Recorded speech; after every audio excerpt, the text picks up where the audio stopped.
जय सिया राम। मैं हूं पंडित अरविंद गौड़। स्वागत करता हूं आपका अपने YouTube चैनल ज्योतिष विद अरविंद गौड़ में। गोचर में कुछ न कुछ घटनाएं होती रहती हैं। कभी ग्रह अपनी राशि बदलते हैं, कभी वक्री होते हैं, कभी मार्गी होते हैं, अस्त होते हैं, उदय होते हैं, भाव परिवर्तन करते हैं, राशि परिवर्तन करते हैं, नक्षत्र परिवर्तन करते हैं। इन सभी चीज़ों का हम पर थोड़ा थोड़ा प्रभाव पड़ता है। थोड़ा मैंने क्यों कहा कि अगर आपकी अपनी जन्म कुंडली में कोई ग्रह बहुत मजबूत है तो गोचर में उसके कमज़ोर होने का थोड़ा सा असर जरूर आएगा, पर बहुत अधिक नहीं।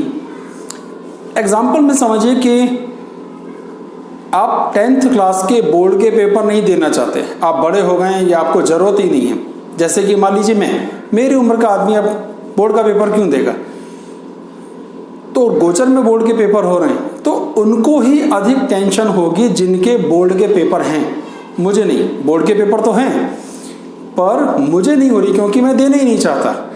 जो देना चाहते हैं उन्हें हो रही है। यानी जिनकी कुंडली में अगर कोई ग्रह कमज़ोर है और वो गोचर में भी कमज़ोर हो जाता है तो उसे बहुत अधिक फर्क पड़ता है।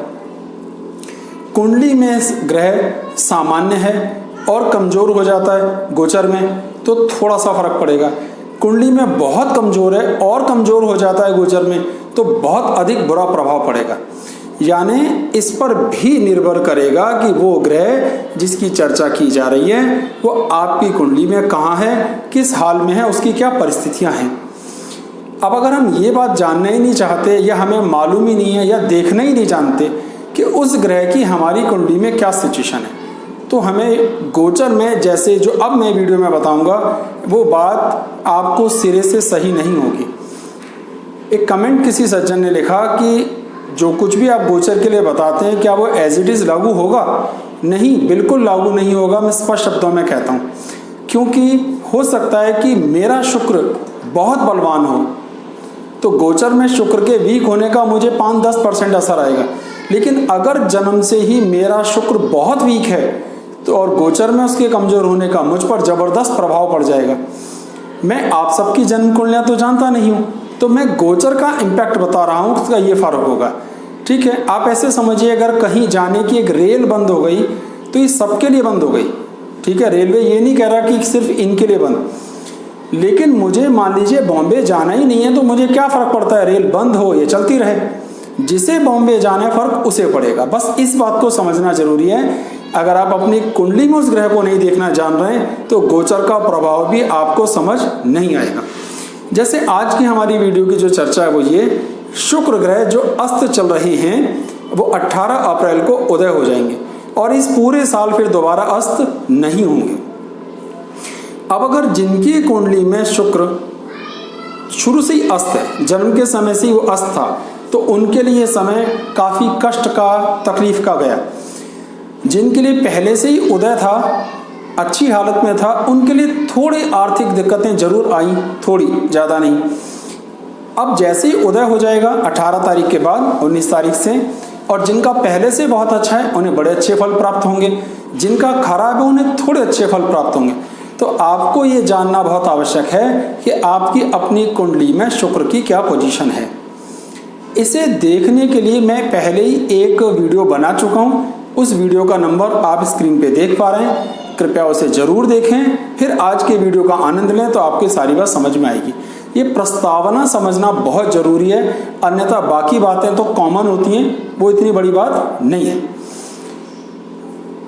कुछ छोटी छोटी डेफिनेशन भी जान लेते हैं। अस्त क्या होता है? जब भी कोई ग्रह, हर ग्रह की डिग्रियां अलग अलग होती हैं, हर ग्रह की सूर्य से एक निश्चित दूरी से कम, यानी ये सूरज है और ये स्टार अगर इतनी नज़दीक आएगा, कोई इतना आएगा, कोई इतना आएगा, सबके लिए अलग अलग डिस्टेंस, ये डिस्टेंस अलग अलग है, तो उस फिक्स डिग्री पर आने पर वो ग्रह अस्त हो जाता है। यानी अगर हम शुक्र ग्रह की बात करें तो जब सूर्य और शुक्र ग्रह की बीच की डिग्री का डिफरेंस 9 या उससे कम हो जाता है तो शुक्र अस्त हो जाता है, और जब 9 से ज़्यादा हो जाता है तो शुक्र उदय हो जाता है। तो अस्त तो ये हो गया।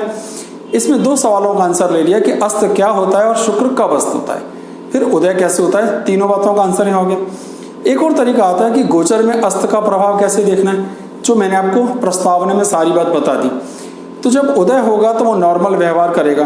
तो अभी जो अस्त था उसका क्या असर था, जो आपको समझ आया कि वो प्रभाव नहीं दे पा रहा था, अस्त के कारण वो उतना प्रभाव नहीं देता, उसकी रश्मियाँ, उसकी रोशनी सूर्य की रोशनी में समाहित हो जाती हैं, वो अंधा हो जाता है, उसका मार्ग भटक जाता है, वो परफॉर्मेंस नहीं देता। इसी कारण इसे लोकल भाषा में क्या बोलते हैं, तारा डूबना। और जब तारा डूबता है तो विवाह नहीं होता, तो आमतौर पर विवाह की रस्में रोक दी जाती। तो चलिए अभी हम सारी लग्नों पर ही चर्चा कर लेते हैं। अभी मेष राशि में शुक्र हैं, गोचर में चल रहे हैं, और वहाँ उदय होने का मेष राशि में क्या प्रभाव होगा, एक एक करके सारी लग्नों को दे दें। जब मेष लगन में अगर हम इस बात को ले रहे हैं तो लगन में बैठे, और वहाँ पर वो मेष लगन वालों के लिए अगर हम कुंडली में ध्यान दें तो वो दूसरे और सातवें घर के स्वामी है जो मार्केश है। इस हिसाब से मेष लगन के लिए वो एक अकारक ग्रह हैं, दूसरे भाव और सातवें भाव से प्रबल मार्केश होने के कारण अकारक हैं, और सप्तम भाव में बैठकर वो लगन को भी कमजोर कर रहे हैं। इसका नुकसान ये होगा कि उन्हें सेहत को लेकर, व्यवहार को लेकर, तालमेल को लेकर के भी कुछ दिक्कतें देखने में आएंगी, क्योंकि मार्केश का लगन में जाना शुभ नहीं। उनकी वैवाहिक जिंदगी भी थोड़ी सी प्रभावित होगी। अब उदय होने पर थोड़ी सी राहत होगी, लेकिन पहले ज़्यादा प्रभावित थी जब वो अस्त था। तो अब तालमेल सुधरेंगे, व्यापार में थोड़ा सुधार होगा, धन में सुधार होगा, कुटुंब के साथ तालमेल की थोड़ी सी इंप्रूवमेंट देखने में आनी चाहिए। तो ये उन्हें एक लाभ होता हुआ दिखाई देगा। तो मेष लगन वालों के लिए ये एवरेज से अच्छा है। वृषभ लगन, लगन का ही स्वामी सेहत, व्यक्तित्व, आपकी इमेज, आपकी पोजीशन, इसको बिलोंग करता है। अभी हो गया कमजोर। तो इसके कमजोर होने से जो नुकसान था, शत्रु आप पर प्रभावी हो रहे थे, कर्जा आपका बढ़ रहा था, हेल्थ की दिक्कतें आपकी बढ़ रही थी, सेहत, व्यक्तित्व कम हो रहा था। अब जब उदय हो जाएगा तो आपको ये लाभ होगा कि शत्रुओं पर आप कंट्रोल बना सकेंगे, अपना कर्जे को संभाल पाएंगे, पैसे का रोटेशन ठीक होगा, आपकी सेहत, आपकी इमेज, आपका व्यक्तित्व पर भी सुधार दिखने में आएगा। तो वृषभ के लिए भी स्थितियां बड़ी शुभ। मिथुन की बात करते हैं तो पंचम भाव का स्वामी और पंचम भाव पे पूर्ण दृष्टि, सोच समझ, व्यवहार, सेहत, संतान की तरफ से कामयाबियां आपको बढ़ेंगी, आपको उसका लाभ होता हुआ दिखाई देगा। खर्चे थोड़े से कंट्रोल होंगे तो इसका भी आपको लाभ होता हुआ दिखाई देगा। तो कुल मिलाकर इनके लिए भी स्थिति बुरी नहीं है। मिथुन वालों के लिए भी स्थिति शुभ है। कर्क के लिए बात करते हैं तो 11वें घर का स्वामी है और चौथे घर का स्वामी है। चौथे घर पर पूर्ण दृष्टि कारण सुख बढ़ सकते हैं, माता जी का स्वास्थ्य में लाभ हो सकता है, नया मकान, नया वाहन खरीदने की भी कुछ संभावनाएं देखने में आ सकती हैं, कुछ पॉजिटिव यात्राएं देखने में आ सकती, लाभ होगा, आमदनी भी इंप्रूव होगी। तो इनके लिए भी ये गोचर बिल्कुल बढ़िया, सब कोई समस्या नहीं। सिंह लगन की बात करते हैं तो दशम भाव का स्वामी है और अपने से 12वें घर बैठा है, ठीक है, कोई बुराई नहीं है, और तीसरे घर पर पूर्ण दृष्टि। अर्थ क्या निकला कि कर्म करने पर उसका लाभ होगा, आपकी मेहनत, आपकी कोशिशें आपको फल दे पाएंगी, आपको उसका लाभ होता हुआ दिखाई देगा। छोटे भाइयों से तालमेल सुधरेंगे तो मेहनत का फल मिलेगा, भाइयों से तालमेल ठीक होगा, स्टेटस इंप्रूव होगा। कुल मिलाकर आपके लिए फायदे की स्थिति है, इनके लिए भी खराब नहीं होगा। अब सारी समस्या आती है कन्या लगन को जब हम देखते हैं तो एक तो मार्केश है, एक भाग्य का स्वामी, मारक भाव होकर और भाग्य का स्वामी होकर बैठ के 8वें घर में, तो ये अच्छी स्थिति नहीं है। उनके लिए उदय होने पर भी स्थितियों में बहुत सुधार होता हुआ नहीं दिखाई देता, जब तक वो अपनी राशि बदलकर वृषभ में नहीं जाएगा लाभ होता हुआ नहीं दिखाई देता। तो फिलहाल तुरंत इसके अस्त होने से जो नुकसान थे वो कोई बहुत बड़ा फर्क इनको फायदे में नहीं दिखेगा।